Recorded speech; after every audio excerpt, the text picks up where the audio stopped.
My parents disowned me for chasing my dreams. You'll come crawling back. But when I bought their house, they were speechless. Real estate. My brother snorted, setting his fork down with an exaggerated roll of his eyes. That's your big rebellion, Megan? You think flipping houses is going to replace a billion-dollar empire? My father didn't laugh. He just stared at me, unblinking as if I were an insect beneath his shoe. And then he said the words that would burn themselves into my memory forever. You'll come crawling back. And when you do, we won't open the door. Before we begin, I want to take a moment to thank each of you for being part of this incredible journey. This story is about resilience, success, and proving that sometimes the best revenge is living well. If you enjoy stories of empowerment and overcoming the odds, consider subscribing. It's completely free and helps us grow this incredible community. Now let's dive in. The weight of his voice pressed down on the dining room, final and absolute. The chandelier above cast sharp reflections on the polished mahogany table, its pristine surface a mirror of the carefully curated world my parents had built. One where power, status, and control dictated every move. And I was disrupting it. I gripped my fork tighter, feeling my pulse hammer against my skin. My mother hadn't even looked up, her wine glass delicately poised between her fingers. She preferred to watch these moments unfold from a distance, like an artist admiring the chaos of her own design. I'm not asking for your approval, I said, my voice firm. I'm telling you my decision. My father exhaled, slow and controlled, before setting down his napkin beside his plate. Across from me, Nathan leaned back, enjoying the spectacle. He had always played the role of the obedient son, the heir who would uphold the family's legacy. My refusal to do the same was nothing more than an amusing distraction to him. Let me explain something to you, Megan, my father said, his voice like iron wrapped in velvet. You are not built for survival. You grew up with privilege, with security. You have no idea what it means to fight for something. I swallowed the bitterness rising in my throat. He wasn't entirely wrong. I had grown up surrounded by wealth, shielded from hardship. But that didn't mean I was incapable. It didn't mean I wasn't willing to learn, to struggle, to build something of my own. I'm not afraid of starting from nothing, I said. You should be. He leaned forward, his gaze razor sharp. Because that's exactly what you'll have. No trust fund. No inheritance. No connections. You want to play entrepreneur? Fine. But don't expect to carry our name with you. A knot formed in my stomach. This was more than just a refusal of support. This was a severance. A declaration that I no longer belonged in this family. For a brief moment I hesitated. It would be so easy to step back into their carefully constructed world, to nod and accept the future they had laid out for me. A high-ranking position in the family business. A life of comfort, stability, and unchallenged luxury. But at what cost? A life where every decision was made for me, where my worth was measured by my compliance. Though I had made my choice. Then I guess this is it, I said, pushing back my chair. The sound of it scraping against the marble floor felt deafening. I stood, my legs steady despite the storm raging inside me. I hope for your sake that you never need me the way you think I'll need you. My father's expression didn't change. My mother sipped her wine. Nathan chuckled under his breath. And just like that, I was no longer their daughter. Leaving it all behind. I packed in silence. My childhood room, once filled with traces of my life, books stacked on shelves, framed photographs of vacations long past, felt foreign now. The walls were too pristine, too perfect, as if they had never really belonged to me in the first place. A knock at the door. I turned to see Nathan leaning against the frame, arms crossed, expression unreadable. You're actually doing this, he said, more amused than concerned. I don't see another option. He exhaled, stepping inside. You're making a mistake, Megan. I zipped up my suitcase. We'll see about that. Nathan shook his head. You think you're different, that you're some outlier who can succeed without the family name? You'll burn out within a year. Then what? Come crawling back. There it was again. That phrase. I met his gaze. I won't crawl, Nathan. That's the difference between me and the rest of you. I'll build something on my own, and when I make it, you'll all have to watch. He smirked, stepping back. Good luck with that. And then he was gone. The first steps into the unknown. The air outside was crisp, the night stretching endlessly before me as I walked toward my car. The house loomed behind me, its grand columns and sprawling estate bathed in golden light. a monument to everything I was leaving behind. I hesitated for only a second before opening the door and stepping inside. The engine hummed to life, a quiet reminder that this was the start of something new. Something uncertain. Something terrifying. I drove away without looking back. The reality of being alone. The first night was the hardest. The hotel room was small, impersonal, nothing like the luxury I had been accustomed to. I sat on the edge of the bed, staring at the wall, my mind buzzing with everything that had happened. I was really on my own. No money. No safety net. No family. Fear crept in, but I pushed it down. This was what I had chosen. And if I wanted to prove them wrong, I couldn't afford to break now. I reached for my phone and pulled up the real estate listings I had been studying for weeks. I had done my research, mapped out the market, planned my first move. I would start small. A single investment. A property I could flip, something manageable but with potential. I had nothing to lose. And everything to prove. I took a deep breath and dialed the number of the first seller on my list. A groggy voice answered on the other end. Hello. Hi, I'm interested in the property you have listed. I'd like to schedule a viewing. Silence. Then a brief pause. All right. Tomorrow at noon? That works. Thank you. I hung up and stared at my reflection in the mirror. This was it. The first move in a long uphill battle. But no matter how hard it got, no matter how many times I failed, I would never crawl back. They had underestimated me. And one day they would see exactly what kind of mistake that was. I stared at my reflection in the hotel mirror. The person looking back at me was the same yet different. There was no safety net beneath me anymore, no cushioned life waiting if I failed. This was it. Either I built something or I sank. The first property viewing was in a rundown neighborhood on the outskirts of the city. The house was nothing more than a neglected structure with peeling paint, a sagging roof, and a front yard swallowed by weeds. But I saw something else, a starting point. The real estate agent barely acknowledged me. He glanced at my clothes, my lack of a business suit, and his polite demeanor barely masked his doubt. First-time investor? He asked, the skepticism in his voice evident. I nodded. But not new to hard work. I ran my fingers along the cracked wooden doorframe, absorbing every imperfection. I didn't have much money, but I had enough for this. It was a risk. Everything in me screamed to hesitate, to reconsider. My father's voice echoed in my mind. You'll never survive without us. I signed the papers that afternoon. The moment the keys hit my palm, reality set in. I had just spent nearly everything I had. There was no backup plan. No one to bail me out. I arrived at the property with nothing but a tool set, a bucket of paint, and determination. The first night I slept on the floor, surrounded by dust and uncertainty. The air smelled of mildew and old wood, and every creak of the house felt like a reminder of what was at stake. At dawn I started working. Days bled into nights as I scraped, hammered, and painted. I learned by doing. Watching videos, reading manuals, making mistakes and fixing them. My hands blistered, my muscles ached, but the house began to transform. It wasn't just about flipping a property anymore. It was about proving I belonged here. I lived off canned food and gas station coffee, every penny accounted for. I bartered when I could, negotiated with contractors when I couldn't do something myself. There were moments of doubt, times when exhaustion crept in and I questioned everything. Then came the first break. A local buyer looking for rental properties took interest in the house.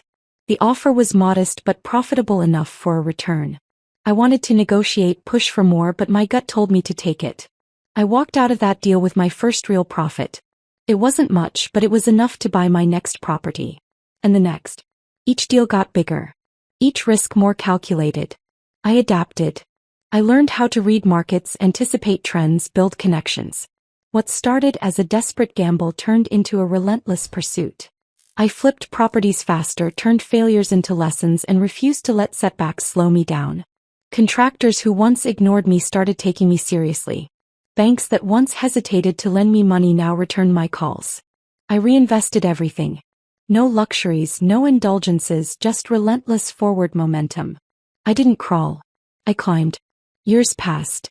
My name became known in the real estate world.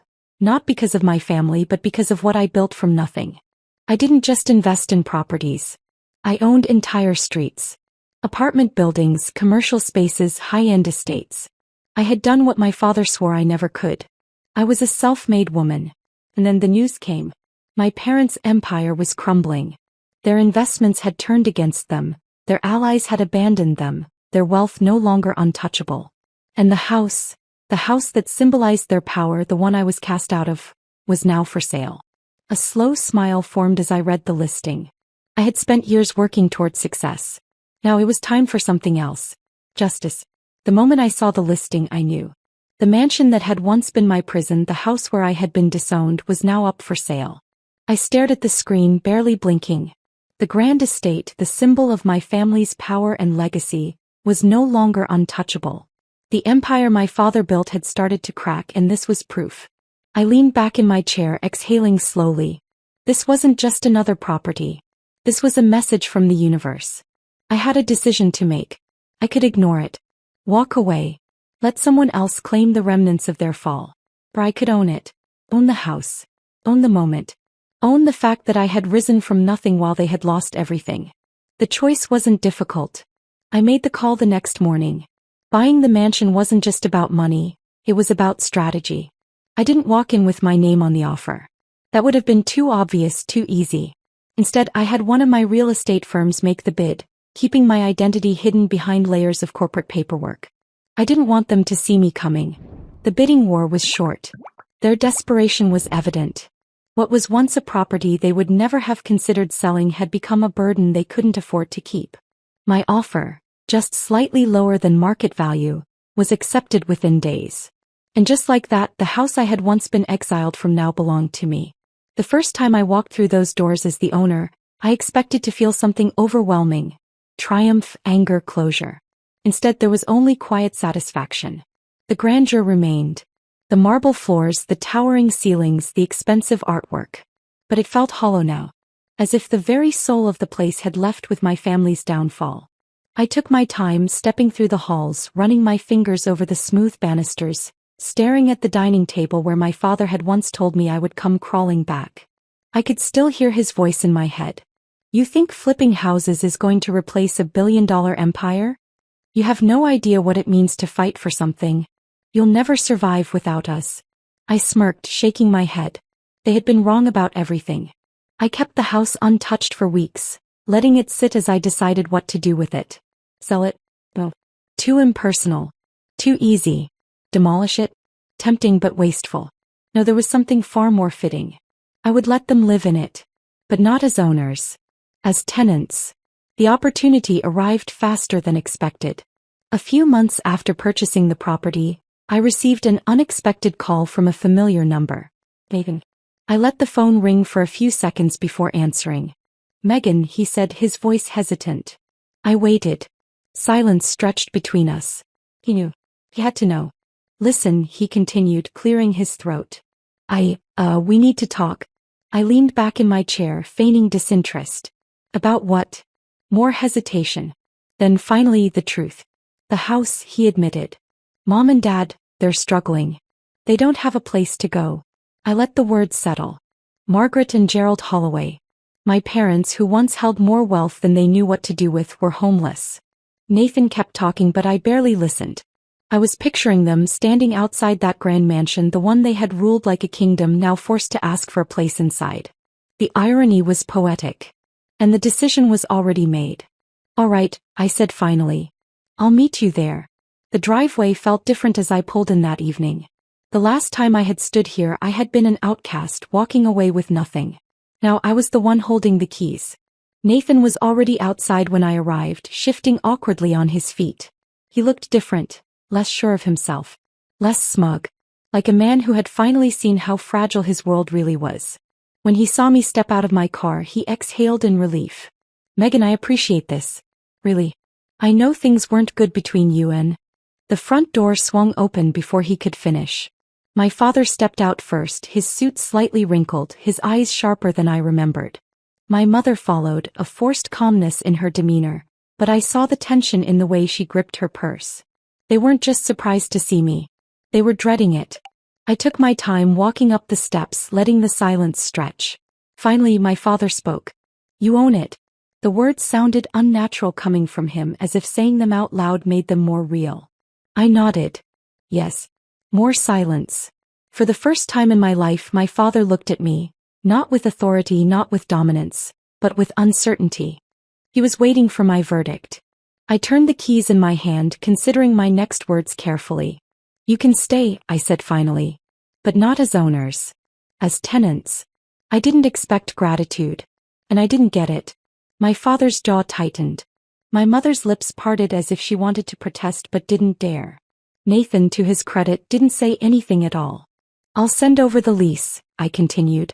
You'll pay rent like everyone else in my properties. My father exhaled sharply. Megan, this isn't. I held up a hand, cutting him off. This is what it is. Take it or leave it. More silence. And then, the moment I had waited years for. Gerald Holloway nodded. He accepted. I had won. That night, as I stood on the balcony overlooking the city, I thought about everything it had taken to get here. The years of struggle. The sacrifices. The nights spent wondering if I had made the right decision. I had fought, I had clawed my way up, and now I had done what they never thought possible. I hadn't just proven them wrong. I had rewritten the rules. And the best part? I hadn't destroyed them. I had simply made them face their own downfall. I smiled to myself as the lights of the city stretched before me. Tomorrow the lease agreement would be signed. And my parents, once the rulers of this house, would live in it under my terms. Not as kings, but as tenants. The moment my father nodded, accepting the reality that I now owned the house he once ruled, a strange silence settled over us. It wasn't a silence of peace. It was something heavier, charged with everything unsaid. Resentment, regret, pride swallowed whole. Nathan looked between us as if expecting one of us to say something more, to bridge the chasm that had widened over the years. My mother, ever the image of cold restraint, kept her chin high, her expression unreadable. But I saw it.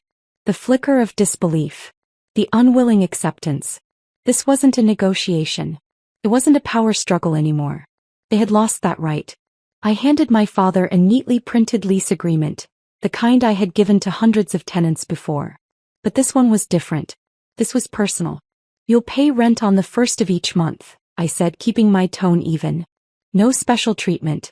No exceptions.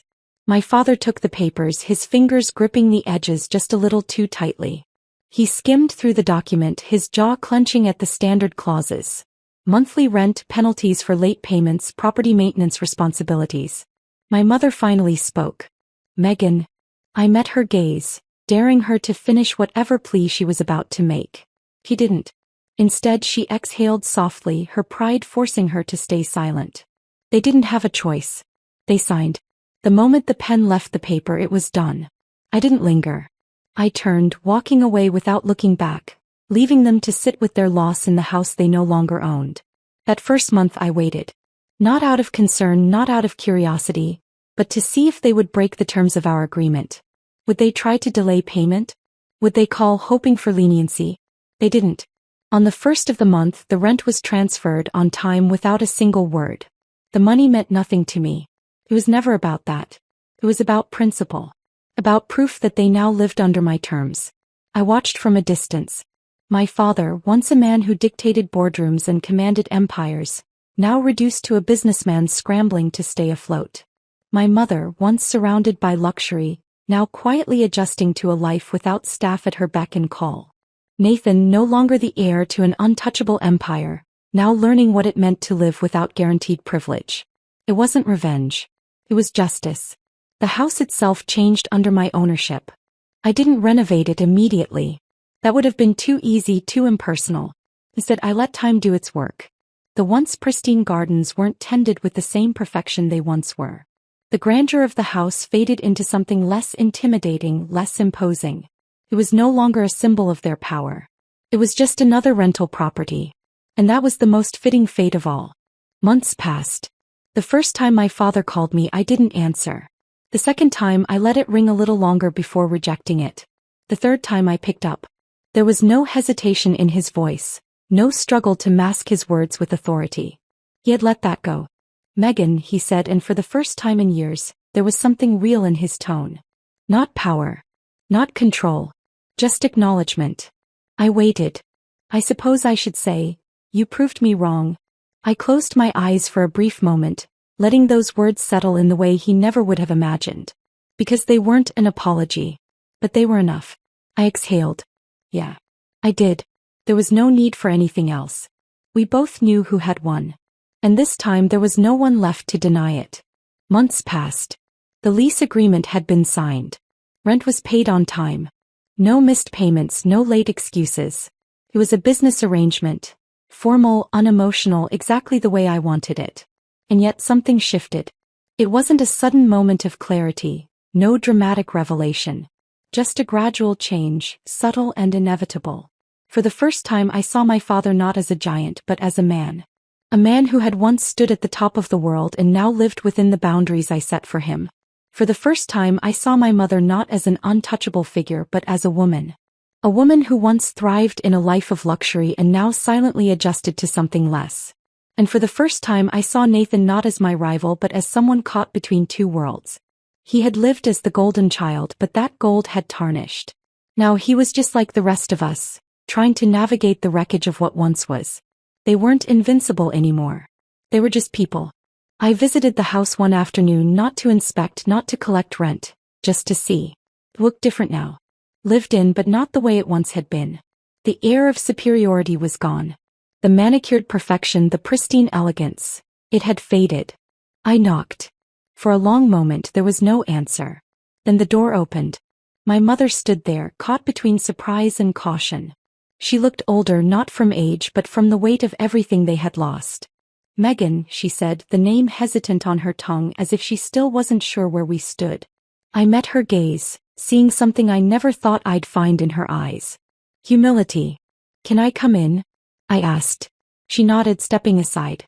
The house felt smaller now. Or maybe I had just outgrown it. My father sat in the living room, the same place he used to dictate our futures with a single sentence.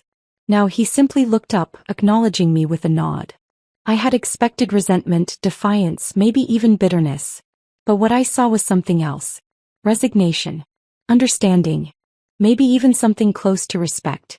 Nathan sat across from him, quiet, watchful. He didn't smirk this time. Didn't make a single sarcastic remark. I took a slow breath. I wanted to talk. My father set his glass down, folding his hands. "We're paying the rent. I assume this isn't about that." I ignored the sharpness in his tone, not because it hurt but because I knew it wasn't real. "I'm not here as your landlord," I said simply. Silence stretched between us. Then my mother sighed. "Then why are you here?" I hesitated. The answer had been clear before but now, standing in front of them, I realized I wasn't sure. Maybe I had expected some grand moment. Maybe I thought there would be a final victory, a closing scene where I stood above them, triumphant. But there was no victory here. No clear ending. Just reality. I leaned back against the armrest, crossing my arms. "I just wanted to see how you were doing." My father scoffed, but it wasn't cruel. "Just tired. You want the truth or the version that makes this easier?" I raised an eyebrow. "The truth." He nodded once as if he respected the answer. "We're adjusting," he admitted. "The money's not the same. The lifestyle's not the same. But we're still standing." For a moment I saw a glimpse of the man he used to be. Not the cold businessman, not the untouchable figure of my childhood, but someone who had built something from nothing. Just like I had. "Good," I said simply. Nathan exhaled, shaking his head. "This is weird." I chuckled. "Yeah, it is." For the first time in years we weren't speaking as enemies. Just as people who had been through hell and were still finding their way back. That night I stood outside the house for a long time, staring at the windows that once felt like walls around me. I had spent so long chasing success, proving them wrong, making sure I never had to crawl back. And I hadn't. But standing there I realized something. It wasn't about proving them wrong anymore. It was about proving myself right. I had built something, not just wealth, not just power, but a life. A future. One that had nothing to do with them. I smiled to myself, a quiet satisfaction settling in my chest. I had won. Not because I had taken their house. Not because they were now tenants under my terms. But because for the first time in my life, I didn't need them anymore. I turned, walking away. This time I wasn't leaving in exile. I was leaving on my own terms.